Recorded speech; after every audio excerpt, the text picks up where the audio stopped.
Hello there, it's Terry here. Thank you so much for stopping by. For this card, I am sharing a die cut only Christmas card. Let's get started.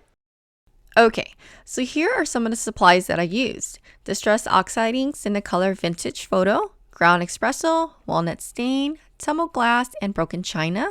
I am also using Copic markers, Nouveau Drops, Glossy Accents, and the Gingerbread Family die, Merry Christmas with Shadow die, Arctic Snowy Tree die, and the Scallop Circle die from the basic collection. To start off, I die cut the gingerbread man, once in white cardstock and 3 in black cardstock. I am ink blending the first piece of white cardstock in a hybrid ink. I like using the lightest shade first and darker shade last. So here I am starting off with Vintage Photo and using my blending brush to go around the gingerbread die cut. Then I followed with Walnut Stain and Ground Espresso. I like using multiple shades because it gives the character a little more realistic appearance. Now, using the face die, I taped it on the back of the ink blended piece. The reason why I am placing it on the back instead of the front is to avoid the unwanted imprint from the circle of the die. This can happen when the pressure from the die cut machine is too strong. So now I am using liquid adhesive to glue the 3 black cutouts behind the ink blended piece. I am gluing 3 because I like the added dimension that it gives to the card. So now I'm using Copic markers to color in the die cuts. For the Santa hat, I am using R39, R46, W2, and W0. And for the scarf, I am using YG63 and YG25. The Gingerbread Family die set comes with a little heart die that you can use to cut out the little heart. But I am using a heart embellishment that I have in my stash to give it a little more texture. After adhering everything with liquid glue, I also went in with Nouveau Drops to add on the eyes to give it a little more life. Okay, so now for the background scene. I used the Arctic Snowy Tree die and cut that a few times in dark and light green cardstock. I wanted to create a snowy look to the die cuts, so I used my favorite white ink to apply some interest to the trees. I like doing this because it softens up the green cardstocks. What I'm doing here is rubbing the ink on the edges of the die cuts. And then I adhered the pieces together with liquid glue.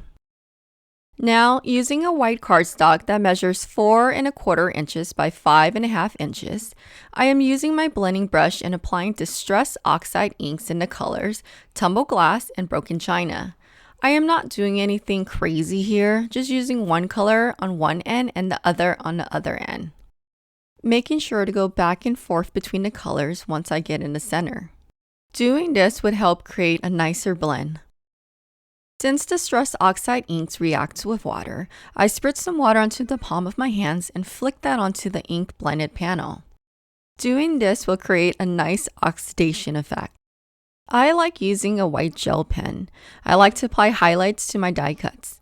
I'm just randomly placing the highlights around the gingerbread and to all the trees. I love doing this because it gives the character a little more interest. So now it's time to assemble the card front. I have my ink blended background, this cute gingerbread man, a handful of trees, a scallop circle cut out of vellum using the scallop circle die from the basic collection, and the Merry Christmas sentiment die. I did cut the sentiment die out twice and layer that together using liquid adhesive. So what I am doing here is creating my background scene by adhering the trees haphazardly onto my blended ink panel.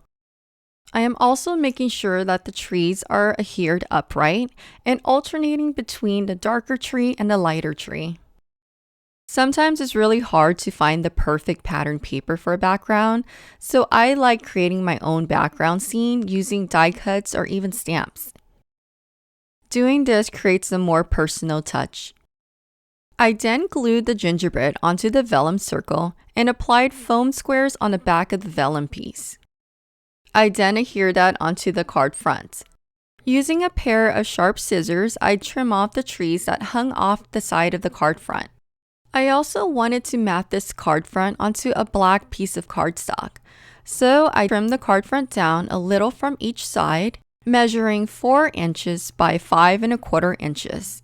I then used foam tape and applied that onto the back of the card front and attached that to the black cardstock. Using liquid adhesive, I glued down the sentiments on the bottom of the cardstock. Now, using some more of the heart embellishment, I applied that throughout the card front. You can definitely use the heart die in the die set and cut that out of red cardstock and apply that onto the card front. I then adhered the card to a white top folding card base, and of course I needed to add more interest. I added some white circles onto the card front using my gel pen. And to top things off, I used glossy accents to apply over the sentiment to give it a little glossy appearance. And here is the finished card. I hope you enjoyed this tutorial, and please don't forget to thumbs up and subscribe. Until next time, have a wonderful day. Bye-bye.